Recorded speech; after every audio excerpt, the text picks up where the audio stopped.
জুলাইখা জাতির সামনে ঘোষণা দিল, আমি অন্যায় করেছি, এইসব করেনি। এই কথা যখন জাতির সামনে ঘোষণা দিল, তখন ইউসুফ আলাইহিস সালাম জেল থেকে বের হয়ে আসলেন, দায়িত্ব পালন করলেন। ভাইয়েরা আসলো, এক পর্যায়ে বাপ মা আসলেন। অনুমান করা যায় 20, 25, 30 বছর যাবৎ লাগলো বাপের দোয়া কবুল হতে। কান্নাকাটি করতে করতে চোখ দুটি অন্ধ হয়ে গেছিল। ইয়াকুব আলাইহিস সালাম দেখতে পাচ্ছিলেন না। কান্নাকাটি করতে করতে ছেলে বেঁচে আছে, এটা আমার অন্তরে বিশ্বাস, তবে ছেলে ফিরে আসবে কবে। আমি ধৈর্য ধারণ করে বলছি, তুমি আমার ইউসুফকে আমার কাছে ফিরিয়ে দাও। ইয়াকুব আলাইহিস সালামের দোয়া কবুল হতে 20, 25, 30 বছর লাগলো, আর আপনি দোয়া করতে করতেই বলছেন আমার দোয়া কবুল হয় না। আবু হুরায়রা রাদিয়াল্লাহু তাআলা আনহু বলেন, রাসূল সাল্লাল্লাহু আলাইহি ওয়াসাল্লাম বলেছেন, ইস্তাজাবুল ইলাদ মালাম ইয়াদুবে ইসমিনা কাতিয়াত রাহিমিন ওয়ালাম ইয়াস্তাজিল। মানুষের দোয়া কবুল হয়, তবে 3টা কারণে হয় না। এক, দোয়া যদি পাপের জন্য করে তাহলে কবুল হবে না। 2, দোয়া যদি সম্পর্ক ছিন্ন করার জন্য করে তাহলে কবুল হবে না। 3, দোয়া করতে করতে যদি তাড়াহুড়া করে তাহলে দোয়া কবুল হবে না। তো সাহাবীগণ বলছেন, আল্লাহর নবী, আগের 2টা তো বুঝতে পারলাম।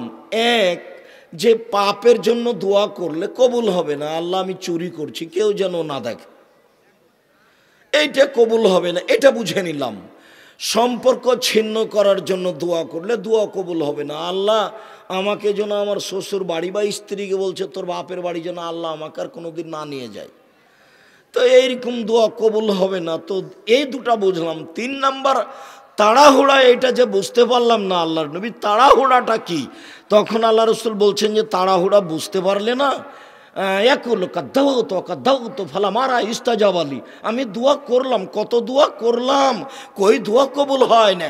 ফায়াস্তাহাসের, তারপর অলস হয়ে যায়, ফেদৌ দোয়া, তারপর দোয়া ছেড়ে দেয়, এই দোয়া কবুল হবে না। বুখারী মুসলিম। যেটা চাচ্ছেন স্থায়ী চাইতে থাকেন, দেরি হলেও নিরাশার কিছু নেই। আবু হুরায়রা রাদিয়াল্লাহু তাআলা আনহু বলেন, রাসূল সাল্লাল্লাহু আলাইহি সাল্লাম বলেছেন, দাওয়াতুন লিআখিহি বিজাহরিল গায়বে মুস্তাজাবাতুন। আপনি যদি আপনার ভাইয়ের জন্য আড় থেকে, অন্তরাল থেকে দোয়া করেন, দূর থেকে, তাহলে এটা কবুল হবে।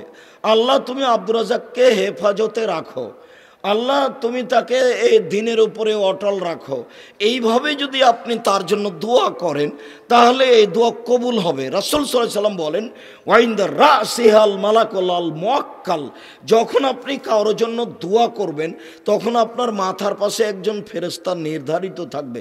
কুল্লামা দাআলি আখিহি বিখাইরিন, যতবার আপনি আপনার ভাইয়ের জন্য কল্যাণের দোয়া করবেন ততবার ওই ফেরেশতা বলবেন আমিন। আপনি যে দোয়া করলেন এটা আবার আল্লাহ কবুল করুক। আপনি যে দোয়া করলেন আপনার ভাইয়ের জন্য আড় থেকে, দূর থেকে, এটা আল্লাহ কবুল করুন। আমি ফেরেশতা বলছি ওয়ালাকাবে মিসলিন, আপনি যেটা করলেন আপনার জন্য সেইটা। আমি ফেরেশতা বলছি আপনি যে আর একজনের জন্য দোয়া করলেন, এখন আমি আপনার জন্য দোয়া করছি, আল্লাহ আপনাকে হেফাজতে রাখো। বুঝাতে পারলাম না? আমি দল করতে নিষেধ করেছি, কথা এভাবে নয়। দল করলে ভিতরে সংকীর্ণতা আসবে। আপনি তার জন্য ভালো দোয়া তো দূরের কথাও, যদি বিপদে পড়ে তাহলে আপনি বলবেন ঠিক হয়েছে, ঠিক। এটা আমার প্রায় 20-25 বছরের অভিজ্ঞতা, 2-1 দিন নয়, 20-25 বছরের অভিজ্ঞতাতে বলছি। আর যা কিছু দেখতে পাচ্ছেন সব ওগুলোই অন্তরের সংকীর্ণতাতে নেমে আসছে। অনেক সময় মানুষের আবেগ থাকে। কালকে রুহুল আমিন মাদানী এমপি বক্তব্য দিবেন, আমি তাকে কোনোদিন দেখিনি। তা আমি যে ঘরে ছিলাম সেই ঘরে হঠাৎ একটা লোক এসে বসলো, দেখতে খুব সুন্দর। তা আমি বুঝতে পারলাম না, কেউ আমার কাছে আসলে আমাকে তো সালাম দিবে, এটা আমার স্বাভাবিক গতি। তো উনি বসলেন, কিছু বললেন না। ইতিমধ্যে আমাকে একজন ডেকে নিয়ে স্টেজে নিয়ে গেলেন। অনেক মানুষ, পোড়াবাড়ি গাজীপুরে। তো আমি ওখানে বসতেই 2-1 মিনিটের মধ্যেই হাজির নওয়াব এসে আমার সামনে থেকে মাইকটা সরিয়ে নিয়ে বললেন যে আপনি একটু 10 মিনিট পরে কথা বলবেন ভাই। তো রুহুল আমিন মাদানি এমপি এসে বসলেন, এসেই আমাকে বলছেন আলাকরাব ফালাকরাব, আলাওয়াল ফালাওয়াল, আপনি আগে এসেছেন, আপনি কথা বলেন। তো দেখলাম যে মাইকটা আবার আমার কাছে নিয়ে এসে রেডি করা হলো। ইতিমধ্যে আর একজন বলছেন যে এখন আপনাদের সামনে কথা বলবেন এমপি রুহুল আমিন মাদানি। তখন আবার মাইকটা সরিয়ে তার কাছে দেওয়া হলো। তখন আমি ভাবলাম যে লোকটা অপমান হবে বলে আমার মনে বলছে, কেননা এরকম একাধিক দিন ঘটনা ঘটেছে, আমাকে বসিয়ে রেখে কারো আলোচনা হয়নি, আজকেও যা হওয়ার তাই হলো। তা আমি ভাবছিলাম যে কি করা যায়, এরা তো ভুল করলো। 3-4 মিনিট থেকে 5-7 মিনিট হয়েছে, এই যে হইচই লেগে গেল। না, আপনি বক্তব্য বন্ধ করেন, আপনি বক্তব্য বন্ধ করেন। ওটাই ভালো, যিনি মঞ্চে আছেন তার কথা যখন শেষ হয়ে যাবে তখন আপনি আমাকে নিয়ে যান। আমি আব্দুর রাজ্জাক বিন ইউসুফ কারো কোনো দিন ক্ষতি চাইনি, আমার মন বলে না যে আমি কারো কোনো দিন 1 মিনিটের জন্য ক্ষতি চেয়েছি। আল্লাহে আল্লাহর কসম এটাই ঠিক, আল্লাহে আল্লাহর কসম এটাই ঠিক, আল্লাহে আল্লাহর কসম আমি আমার জীবনে কোনো দিন অপ্রয়োজনীয় বাক্য বলিনি। কোরআন হাদিসের বাইরে আমি কথা না বলার চেষ্টা করেছি। আল্লাহর কসম আমি কোনোদিন কারোর বিরুদ্ধে কথা বলিনি। তবে আমি বলেছি 95% জন বক্তা মিথ্যুক, আমি বলিনি ইনি মিথ্যুক। আমি বলেছি 98% জন মুফাসসির মিথ্যুক, তবে আমি বলিনি ইনি মিথ্যুক, এরকম আমি বলিনি। আমি 90 সাল থেকে মাঠে আছি, কোরআন এবং হাদিস মুখস্থ করে রেখেছি, আমি ওই মাপে বলতে থাকি। আপনি একটা বিষয় উল্লেখ করলে আমি ঘন্টা 2 বলতে পারবো, এটা আমার ধারণা। আর আল্লাহর একটা বিশেষ রহমত, বিশাল বড় বড় হাদিস, 1 পৃষ্ঠা 1.5 পৃষ্ঠা 2 পৃষ্ঠা হাদিস যদি আমি অনুবাদ আপনাদের সামনে বলতে থাকি, তো একটা বাক্য বলার পরে আর একটা বাক্য আমার মাথায় রেডি হয়ে আছে, আগে পিছে হয় না। আলহামদুলিল্লাহ, এর ফল আমি বুঝতে পারি না, আমি বলতে পারি, এটা আমি বুঝতে পারি, এটা যে আপনি দেখতে পাচ্ছি আমি বলতে পারছি। এটা আমার জীবনের গতি, কাজেই কারো পিছনে পড়া আমার প্রয়োজন হয়নি। সম্মানিত দিনী ভাই বোন, আমি এটা সবসময় চাই যে আমার কারণে আর একজন মাঠে অপমান হোক। শেষ পর্যন্ত তিনি বললেন চুপ থাকেন, চুপেন আপনারা। আমি তো বলেছিলাম পরিচালনা কমিটিকে আব্দুর রাজ্জাক সাহেবকে আগে দেন, তো ওরাই তো আমাকে আগে দিল।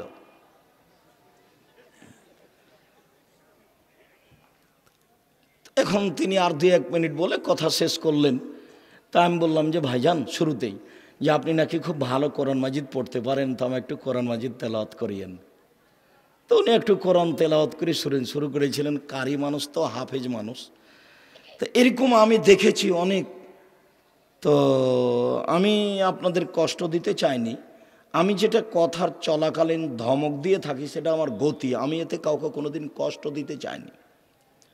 আমার এটা গতি হলো এই যে আমি যে কোরআন হাদিসের কথা বলছি তা আপনি কেন অমনোযোগী, আপনি কেন এখন দোকানে বসে আছেন? আমি আপনার জন্য এসেছি, আমি রাত্রি 11টা কয়েক মিনিটে এসেছি, তখন থেকে অপেক্ষা করছি। এত গভীর রাতে আসতে হবে এটা আমি মনে করিনি। তো অনেকে আছেন, আচ্ছা ঠিক আছে, অনেকে এসেছেন, কথা শেষ হয়ে যাক তখন আমি যাব। তবে আরেকজনের শেষ হয়ে গেলে আমার আসলে সেটাই ভালো হয়, তার জন্য ভালো হয়, আমার জন্য ভালো হয়, আপনাদের জন্য ভালো হয়। কতদিন যে এরকম ঘটনা ঘটলো। এই বছরের নভেম্বরে কোথায় গেছিলাম যেন, বাগমারাই, উনি মেয়র কথা উনি আমাকে বসে রেখে কথা শুরু করেছেন এই বছরই।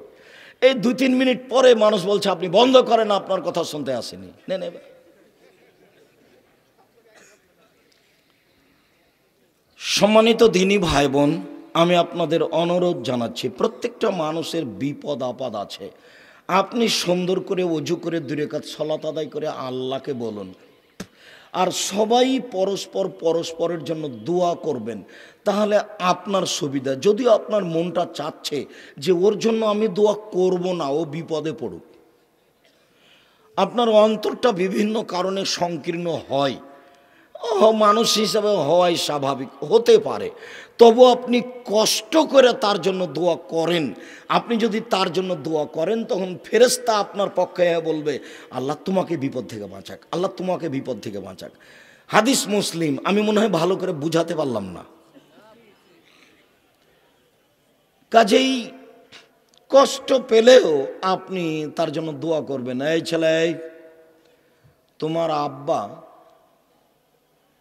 ছোট আর তোমার চাচা বড়, ঘটনা গন্ডগোল কিন্তু তোমার চাচার কারণেই হয়েছে।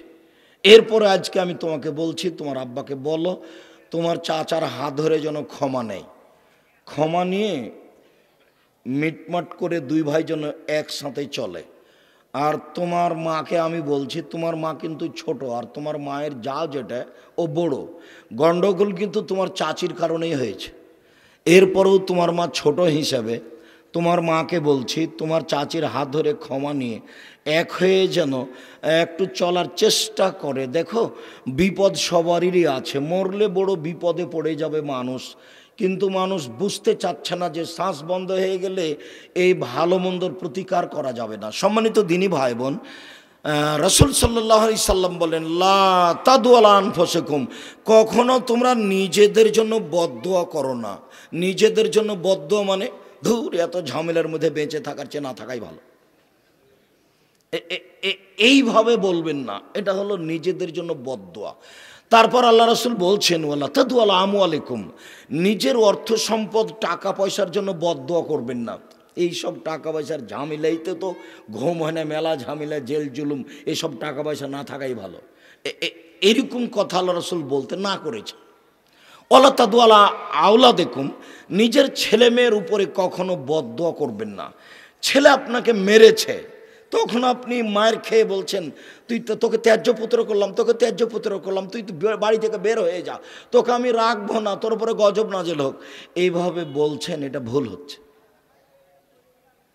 যদি মেরেই থাকে ছেলে, চট করে তাড়াহুড়া করে ওযু করে ঘরে আসেন, 2 রাকাত সালাত আদায় করে আল্লাহকে বলেন যে না, আমাকে ছেলে ফিরিয়ে দাও, আমি তো এটা চাইনি, ছেলে কেন আমাকে মারবে, এটা তো আমি চাইনি, তুমি আমাকে ছেলে ফিরিয়ে দাও, তুমি আমাকে ছেলে ফিরিয়ে দাও, না ফিরা পর্যন্ত আমি হাত নামাবো না।